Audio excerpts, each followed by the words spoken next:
Hey everybody, it's Eddie J on Crypto for GrowMyBag.tv. Hope you're having a good one. What's good, what's good, what's good? So today is a great day. It's almost Friday. I know people look at me crazy when I say that. And I'm like, yeah, until we're done with work and it's okay to actually be seen holding a glass of something, that's, not for kids. Yeah, it's still Friday. Still got to work. Still got a whole day of working. So Friday's not done yet. But we've got things to look forward to. Like what? Like, don't forget to invest in yourself today. That's a big one. That is a big one. What else is on my mind? Well, I told you I had to get up at 3 o'clock in the morning, go get my son. Turned out to be closer to 4. So that was grand. So I'm running on a little bit of E right now. But PSG becomes the first club. It is let me tell you who they are. The Paris Saint-Germain became the first football club in France to actually hold Bitcoin in treasury, part of Bitcoin, of the Bitcoin 2025 conference. That's when it was announced. That's actually a very big deal. Now, Bitcoin has dropped a lot, right? I mean, I haven't opened up the charts or anything else like that. We're probably not going to go through the numbers today because I'm tired. I'm done. So it's not going to be that long of a show. We'll still go through some of the numbers. Then you have a massive breach. I don't know if you guys have ever heard of LexisNexis. This company has more data than Google. They know more about you than your mama. And they got breached. They're saying only 364,333 identities were snatched. Yeah, I don't believe that. I don't believe that. They could be telling the truth, but this company has amassed dossiers on just about everybody. So yeah, I'm not believing that low. That's a low number to me. That's a very low number to me. They said no financial data was stolen. Company offers identity monitoring, because they got breached. And I'm just like, if a company is going to hold your data, and remember, they charge you to get access to the data that they have on you. So if they're going to hold data about you, I think there should be a monetary thing for all companies that do that. All companies that go out there and whose main purpose is to snatch your data, I think or to amass data on you, I think it's upon them to have to pay us, 1, for that right, 2, get permission for that right? That to me is like number 1, data sovereignty is a very big deal. And 3, if they screw up and they get hacked, they should have to pay you for the breach. Not just, we'll pay you for whatever monitoring service we choose to give you. Excuse me. That part I don't agree with. That part I do not agree with. In case you haven't noticed, there has been a massive uptick in, what I call touch-based calls. Those calls from phone numbers that don't exist. How do those calls go through? Let's talk to the telephone companies. Anyway, you've got that. And you have a whole bunch of other things that are happening. Just random emails, random texts, just more of what used to happen. A lot more. And there should be ramifications for that.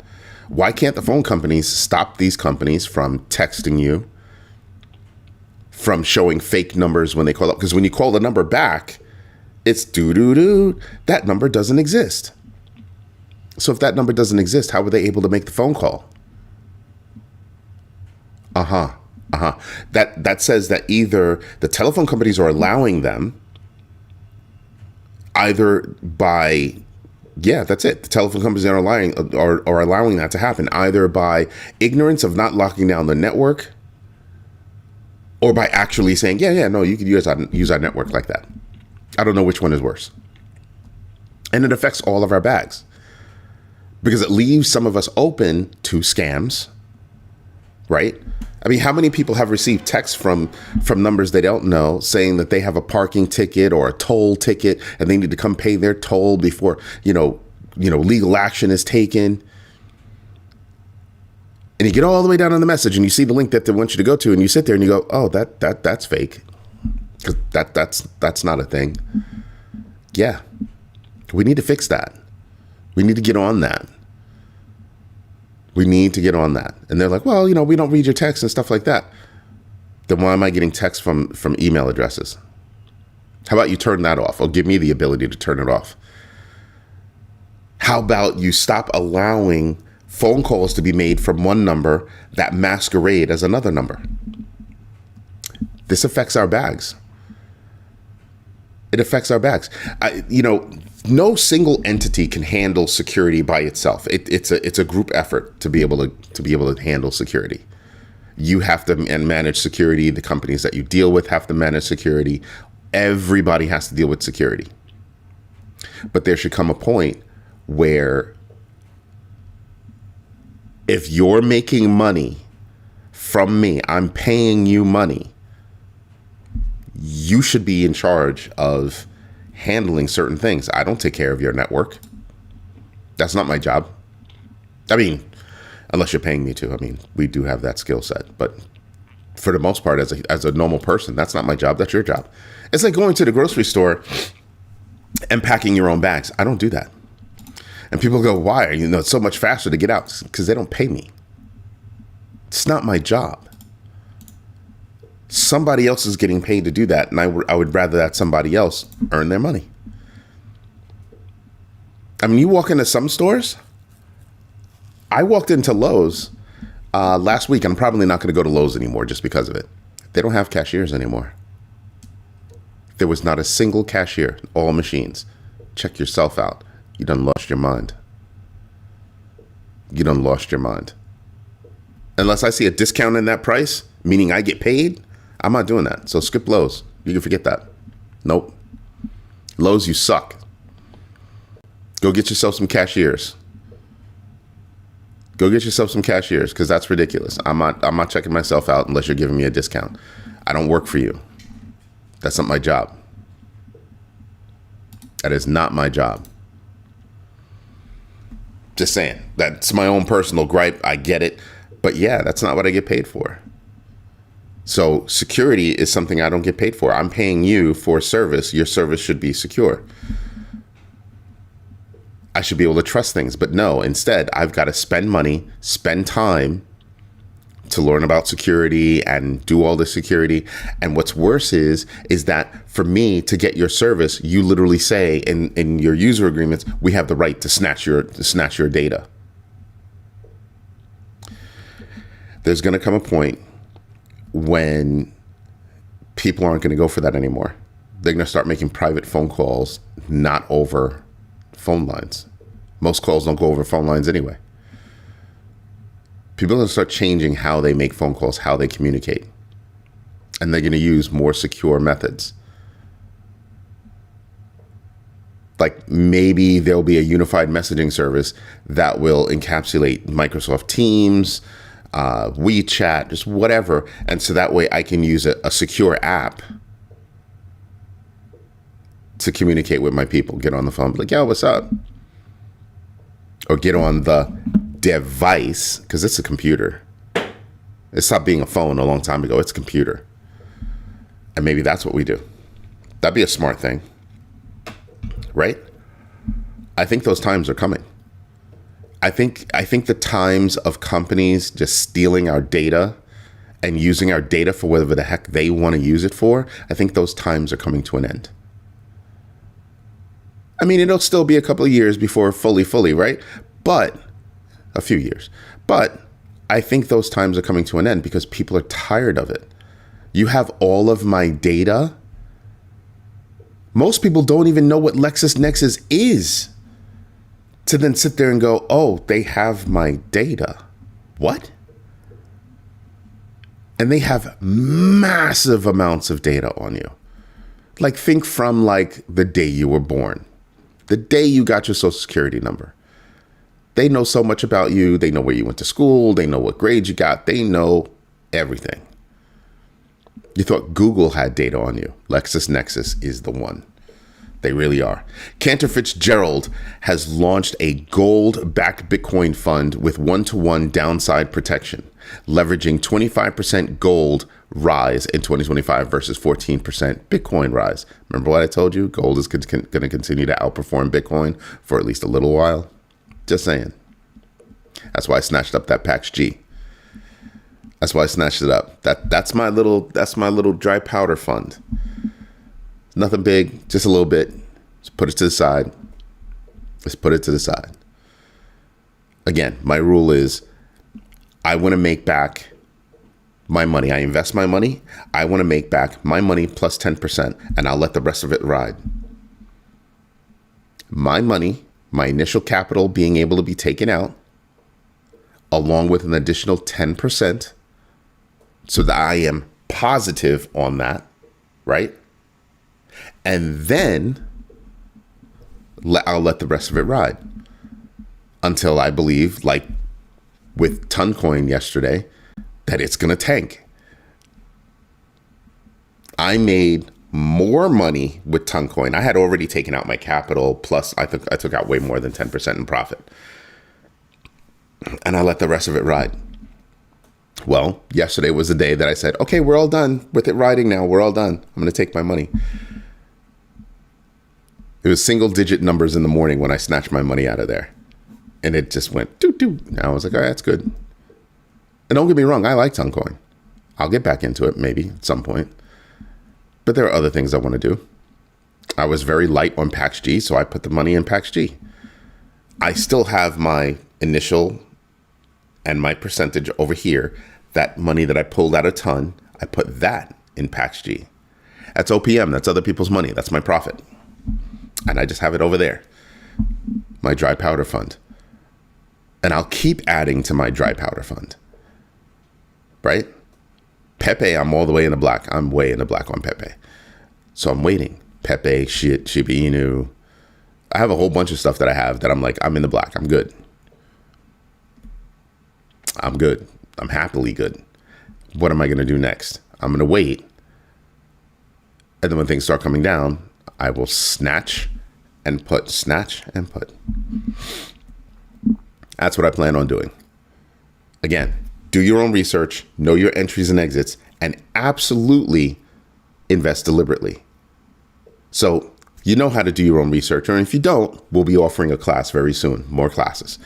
Then we have know your entries and exits. And most people stop and they think, oh yeah, you need to know the price that you're going to get in on and the price that you're going to get out at. That's true. That's part of it. But it's kind of a double entendre, right? It has a couple of meanings in it. The other meaning is you need to know how you're going to buy it. And then how you're going to get out of that deal. The actual path to purchase, the actual path to sale. Yo, Hutanic, good morning. So yeah, that's what I'm telling you about. So yesterday when I was going to sell, it, I was like, oh man, I haven't messed with Toncoin in a long time. Which wallet? Huh? What? Huh? Yeah, I was using my Ton wallet, which their browser-based system sucks. Didn't work for me. Didn't connect to my ledger. So I remembered, oh yeah, that's right. I downloaded the app, the Windows app. So I downloaded the Windows app, which I will be deleting soon. I downloaded the Windows app already. I was like, oh, there you go. That's right. Boop, boop, boop. All done. Bam. Took me a couple of minutes to remember, oh yeah, that's right, the app. Know your entries, know your exits. Now, I give you that example because imagine that the market is tanking and you need to sell immediately. That couple of minutes that I took to remember could have cost me dearly. Luckily, the market wasn't moving like that. I was still at a time in the morning that nobody knew what was going on yet. Nobody was awake. Probably just me and Hutanic. Right? So I was able to still act. But imagine if the market was tanking and I didn't have any stop losses put in and I wanted to stop the bleeding. That couple of minutes hurts. Now, that's on the way down. Same thing can happen on the way up. Oh, I don't know where to buy that. It was a little while ago. I couldn't get PAX G on Coinbase. Now I can get tax G. So tariffs are not done. So one court said your tariffs, they're illegal, they're unconstitutional. Another court came in, another federal judge came in and said, oh no, we're going to pause that, yada, yada. So we're still dealing with the tariff thing. And the current regime is getting a lot of blowback. Why? Because Scott Bessent got out there and said, oh yeah, by the way, the talks with China, yeah, they're kind of stalled. Yeah. This whole tariff idea, it's a bad move. So just thinking about it. It's still, that story is still going on. I don't know why people aren't paying attention to it. It's all about the manipulation. Then we've got Banco Santander or Santander or whatever you want to call it, explores exploring dollar-euro stablecoins. And that would be under MiCA, the MiCA rules. That's very interesting. And here's something else for you. The ECB rather, warns against dollar stablecoins undermining the euro. Wow. They still haven't figured things out yet. Undermining the euro. I don't think they get it. I don't think they get it. I went into this last night, and the truth is that cryptocurrencies are supposed to be stateless. So for those stateless cryptocurrencies, what are we looking at? We're looking at, we don't care about your freaking fiat. We don't care about your freaking euro that gets manipulated and jerked around and this, that, and the other. It's one of the reasons why Bitcoin was created. Nobody trusts governments. Just saying, when it comes to money, nobody trusts governments. Yo, DJ Biscuit, what's going on? I'm investing as we speak. Good morning, what's good? Yo, man, thank you so much for that. Thank you so much. Well, thank you, ma'am or man. Thank you very much, because I don't know who you are. I know Hutanic because we're boys, but I don't know everybody. I know the big baggers because we have a video conference call once a month, a video conference call, and we get into some stuff.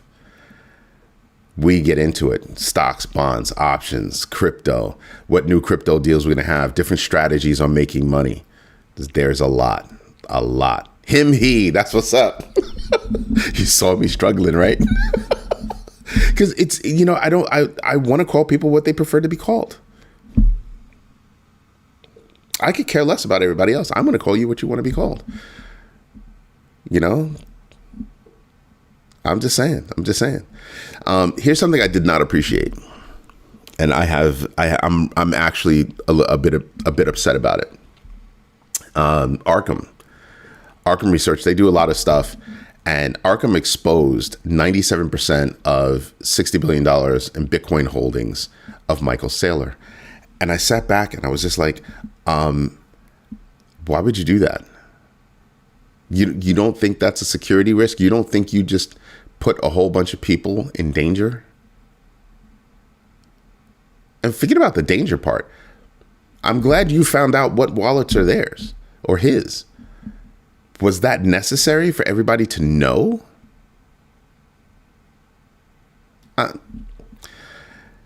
There comes a point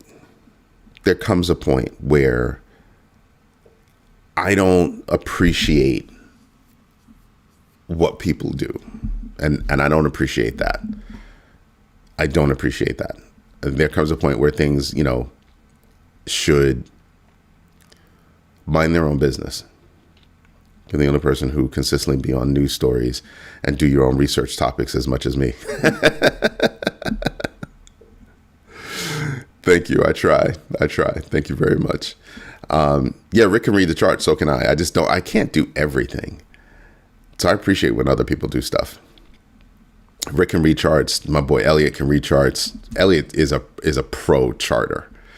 He's a pro charter. He's no joke. He's literally no joke. Like he's building tools right now. Actually, he's built tools right now.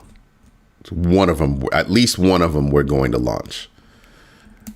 Stock trading tools. So yeah, he's no joke. Everybody, a couple of people ask me like, "Where's Elliot with the chart stuff?" And we're coming with some stuff.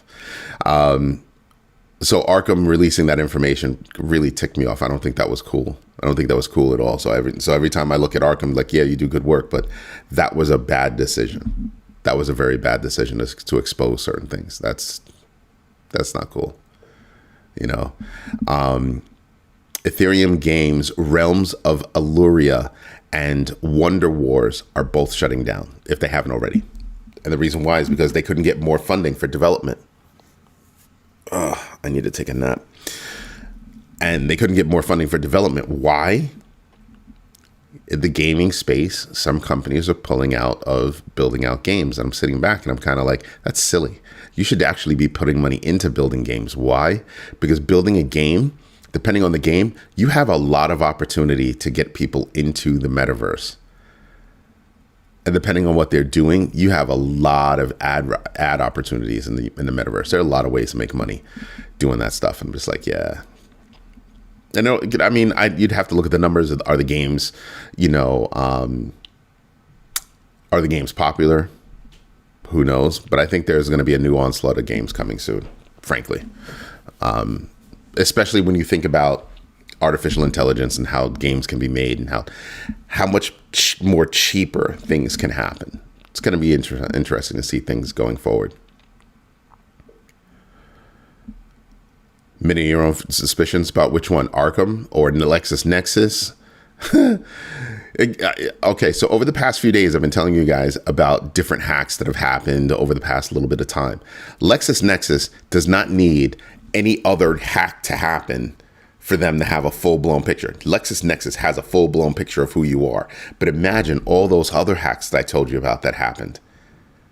Imagine all of that coming into one pool and being able to have even more of a picture of who you are. Holy moly. The scams that are going to come out of that. And they'll be really good. They'll run them through AI, and AI will come up with the best scams. Scary. I'm joking about it a little bit, but I'm serious. Just saying. Right, at some point, my kid's going to be asking for the crypto version of Roblox. Yep. Roblox has been robbing parents all these years. I don't know about that. It's a mad popular game. It's a mad popular game. You know what I mean? My friends, one of my employees, a friend of mine, his daughter, my niece, used to play Roblox, and she doesn't play Roblox anymore. Why not? She's moved on to Fortnite. She's like 8. I don't even think she's that old. I still remember when she was like a tiny little, yeah. These kids are learning fast. They're learning fast, right? What else we have? We've got the SEC deems most crypto staking non-securities, especially on proof of stake situations. Commissioner Crenshaw warns of legal chaos from unclear exemptions. Yeah. What she's saying is, can you please get your stuff together and come out with clear statements for us? That would be greatly appreciated. That's what she's saying. And I greatly appreciate that. I really do. U.S. Treasury sanctions funnel technology for a $200 million pig butchering scam. That's right. They're actually an infrastructure company that's been going after people. Not cool. They snuck in LexisNexis using insurance. It has become a risk in itself now. Whoo, Hutanic with the big news. It's his industry. And he goes deep into it. Like, he knows this stuff. So when I look at that's even worse. That's why I said LexisNexis is saying 364,333 people. And I'm like, the hell out of here with that. There's no way in the world that's all they got. I can't believe that number. I'm sorry. I just can't believe that number. They're giving you a number that's like, there's nothing. That's no, I don't believe that. I do not believe that. I believe that LexisNexis has information from the day people are born, because they're collecting, hospital information. So if you're born in a hospital, they know about you. Your baby number 1549. You know what I mean? It's like, yeah, nah. They do have an encyclopedia on all of us. And I told you the other day that there was a government employee out, and used to work in a certain department. He was like, yeah, it's almost impossible for you not to believe that all of your information is out there already. He was like, there's not a single American whose information isn't already on the dark web. It just gets better and better and better, just gets refreshed and refreshed and refreshed. I'm telling you, there's stuff. James Wynn liquidated $100 million. I'm laughing at James Wynn. After $1 billion 40x Bitcoin bet falls. That's right. I'm laughing at him. India's digital rupee aids landless farmers in Andhra Pradesh and Odisha with 4.5 crore in Kisan credit card loans. That's how they're doing it. That's their CBDC implementation. And that's how it's being used. And then they'll track their people, and they also have problems with crypto. India has a very hate, love a little bit relationship when it comes to crypto. I pay attention to that because I'm also paying attention to the droves and droves and droves of people that are involved in crypto in India because they don't like their government. I'm just saying. Yeah, OnStar feeds information to LexisNexis. Absolutely, they do. They absolutely do. Right? Even if you don't buy the service, they're in there because they're still collecting data. They're tied to the car. That's why when I buy cars, I try to disable shit. Excuse my language, but yeah, I try to disable things. There's no reason for that car to still be connected. I bought it. It's mine. It's mine. It shouldn't be going out. So there should be a way for me to turn that off. What is it? Right to fix. John Deere had that problem. A right to fix. They were stopping people from being able to fix their John Deere products. And then now they have to allow them, but they make it so complex that it's going to be hard to, because you have to learn from them how to fix it, and they don't have to teach you. So it's funny that they still have a right to fix. But I think they have to come out with at least the books, the manuals, stuff like that. And I think your car, as electronic as they are, you should be able to say, well, it's a computer on wheels.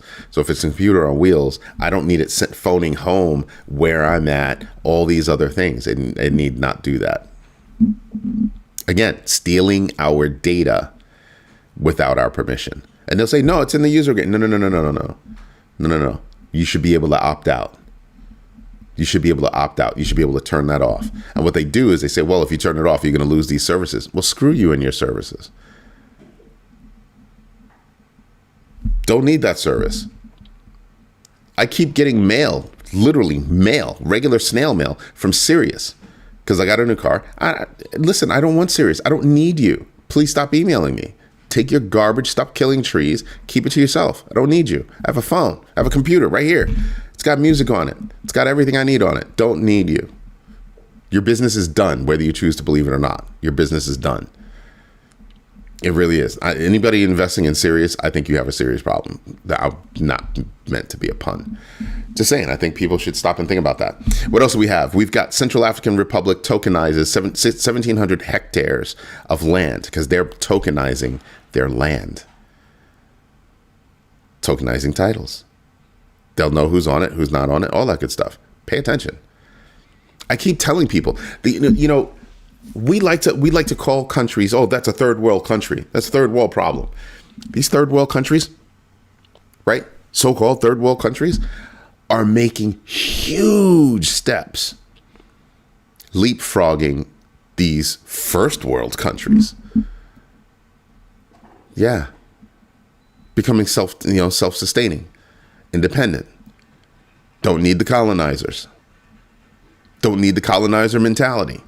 They're starting to do things, and the grown-up, more mature countries should actually start thinking about that. Like, wow, we might be surpassed soon, and we probably need them more than they need us. Ooh, and we can't just go starting wars for no reason. Ouch. Yeah, we should be paying attention. Coinbase Institutional expands their 24/7 futures to XRP, Solana, Cardano. That's interesting.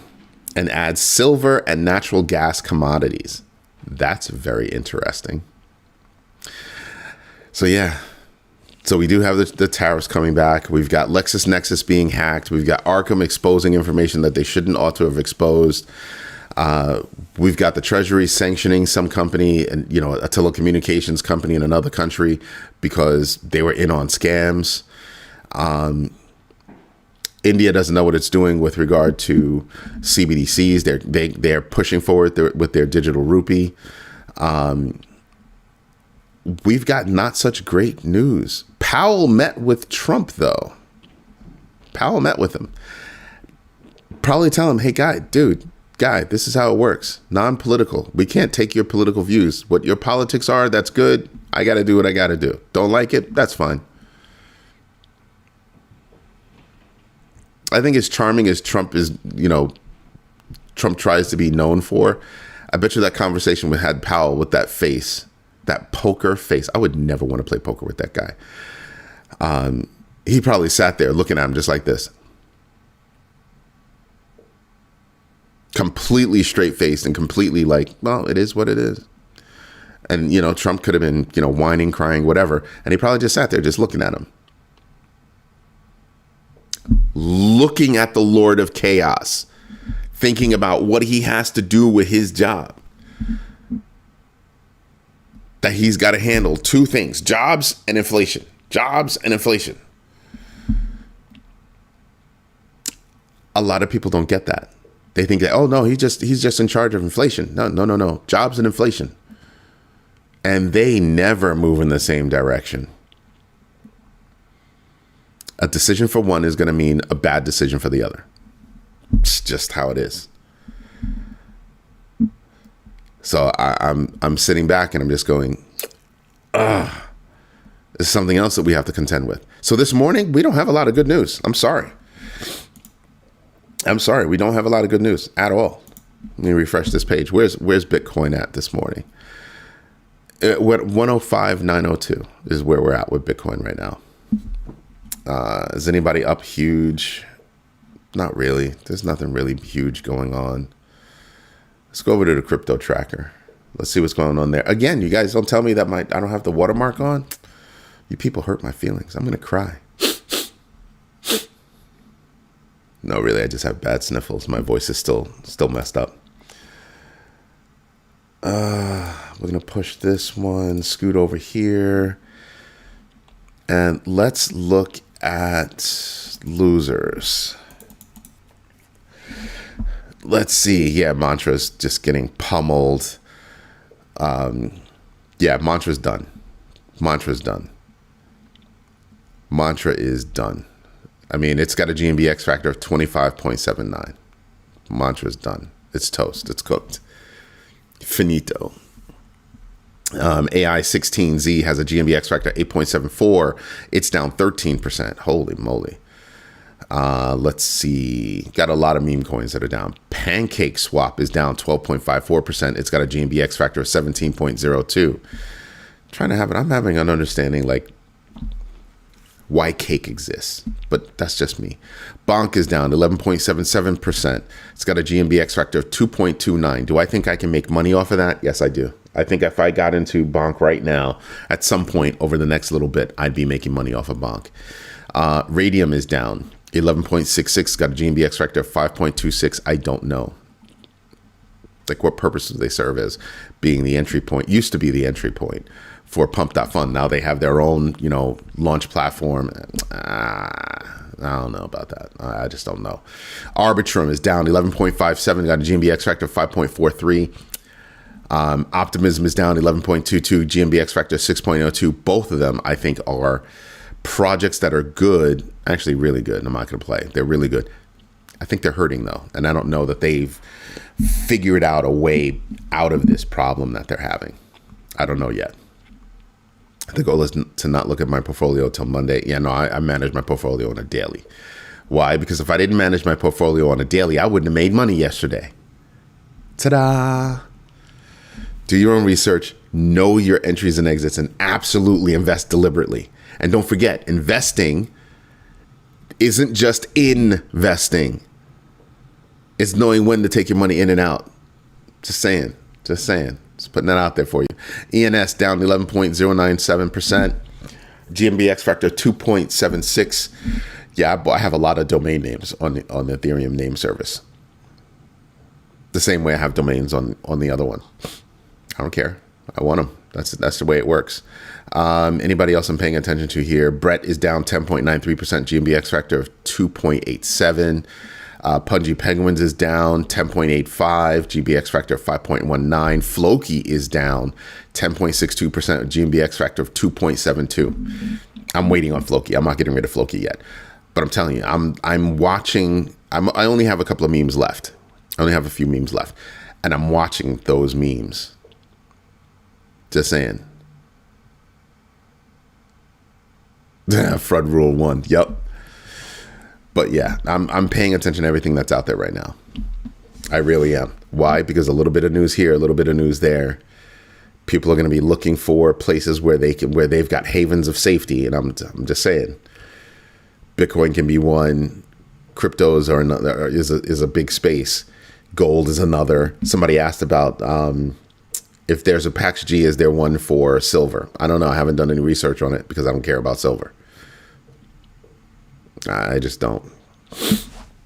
So I don't have that information at the top of my head. Anyway, everybody, thank you so much. This is Eddie J on Crypto for GrowMyBag.tv. I hope you enjoy what I'm doing. If you do me a favor, smash the likes, tell your friends about this community. We need to grow the community because we've got more things coming and we have a lot of work to do. There's a lot more for us to learn.